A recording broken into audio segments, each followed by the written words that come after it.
ደርሷል። ዳኛውን ህጉን እየገለጸላቸው ነው። ከዛ ከሰከንዶች በኋላ የኢትዮጵያ ኢቨንት ሴዶና ጆኒ ግሎቭ ተች አድርገዋል። ፋይቱ ሊጀመር ነው።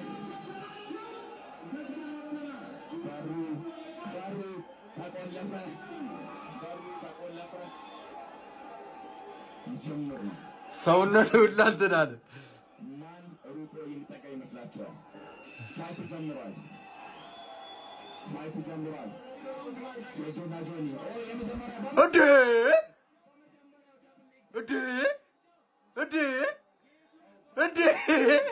ኧረ ጆኒ ኧረ ወይኔ በቃ በለው እናቱን በለው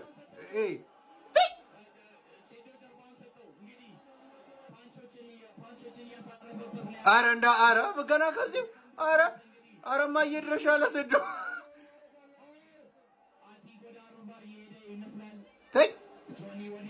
ኧረ ጆኒ ቢያንስ ጨዋታውን እንኳን እንደ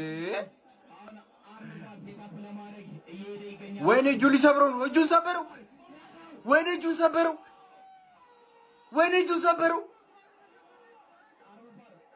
ወይኔ እጁን ሰበረው።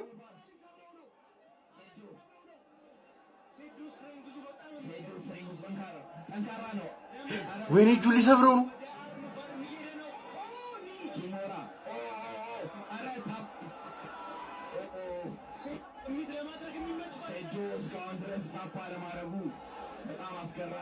ኧረ ይዞታል እንደው እጁን ሰበረው ብዬ ፈርቼ ነበረ። ወይኔ ኧረ ሊቀነጥሰው ነው ልጅ። ኧረ ሰበረው። ወይኔ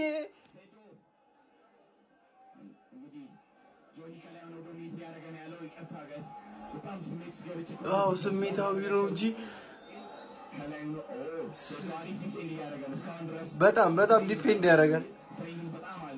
እጁን እስካሁን ድረስ አርሞባር ሴታፕ ለማድረግ ሞክሮም አግኝቶም እድሉን ፊኒሽ ማድረግ አልቻለም ማለት ነው። ነገር ግን አሁን ቶፕ ፖዚሽን ላይ ሆኖ ፓንቾችን ያለው ኤልቦ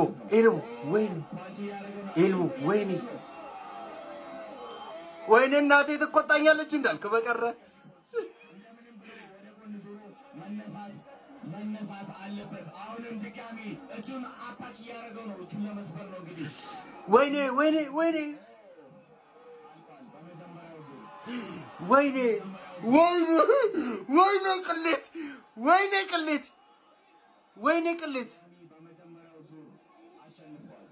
ወይኔ ቅሌት ምንም እድል አልሰጠውም ለሴዶ። ወዲያውኑ ቴክሳውን አድርገው ከዛ በኋላ ሰሚሽን እንግዲህ ማሸነፍ ችሏል። በኪሞራ ሰሚሽን